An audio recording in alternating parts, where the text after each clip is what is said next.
When you say that this temple does not allow women and it has a problem with women, it is based on misogyny, it's based on patriarchy, I want to ask each of these people, what do you know about the temple before you have made that comment? What have you read before you have made that comment? Are you saying that you know better than centuries of people who have actually worshipped at the temple and who have practiced that particular faith?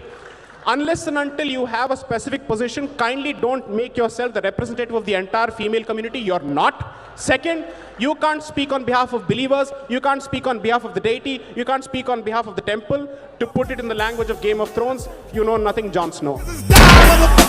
So when somebody says this and says, no, no, no, I am this intellectual, the rules of the society don't apply to me, I will sit in some remote corner of an academic campus, enjoying the benefits of the state and calling for its destruction because I'm a global citizen.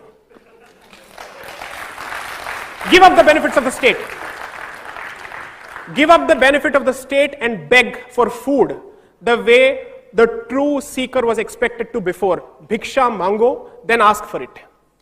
Okay? But on the one hand, you constantly want entitlements, freedoms, concessions, raise in this, raise in that from the state, and you're still attacking the state. Jis thali mein khaya, usi mein chhed kiya. Guess who's back? Stay. Sir, let me complete. Abhi Sai Deepak sir ne, I am not against anything. I'm a Brahmin girl. I respect Hinduism. I respect everybody.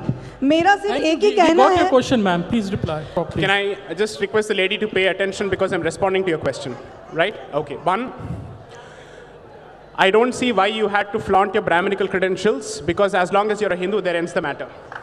Okay? No. Let me respond. You're saying that you're aware of the traditions because you're a Brahmin. Trust me when I say this, but most non-Brahmins know traditions better than Brahmins today. Okay? Damn, it feels good. Whenever I'm angry, my mother tongue will immediately come to my tongue. Or the language that I use more often, which is Delhi's lingo, will immediately come. Right?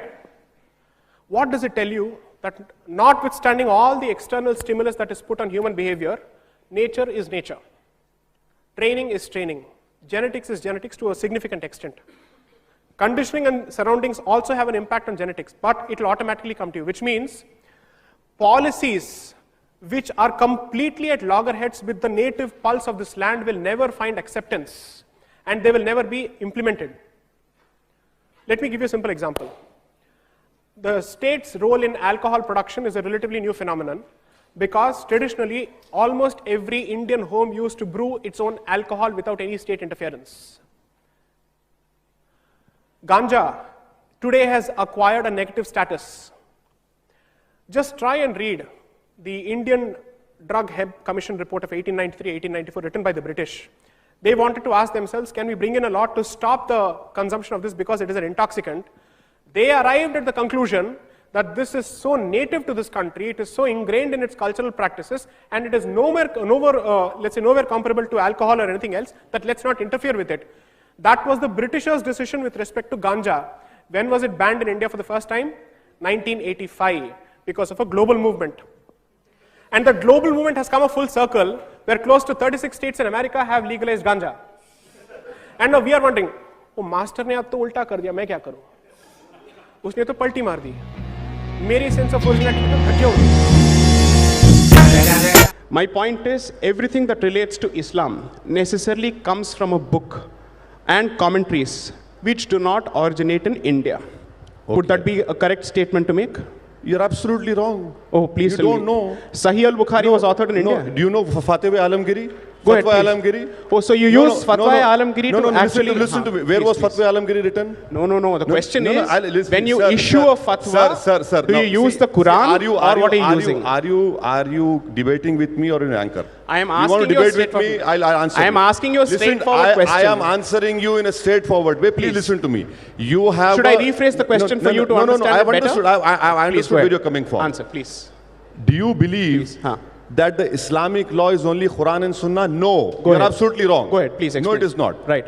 It is Quran, it is Sunnah, right. It is the judicial or the fatwas given. It is Sunnah is Hadith only. Hadith only. Then you have schools of thought. Right.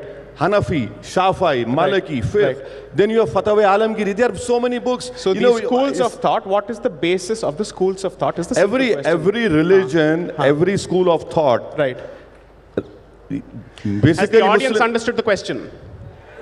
Okay, great. No, listen. Yes, please. Fantastic. Right. Majority of Indian Muslims are Hanafis. Okay, We follow Fatwa Alamgiri. okay, And that protection, where it comes from? Article 26, okay.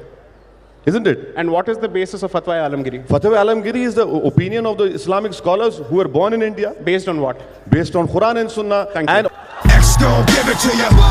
Wave X gon' deliver to you. Knock, knock, open up the door, it's real. With the non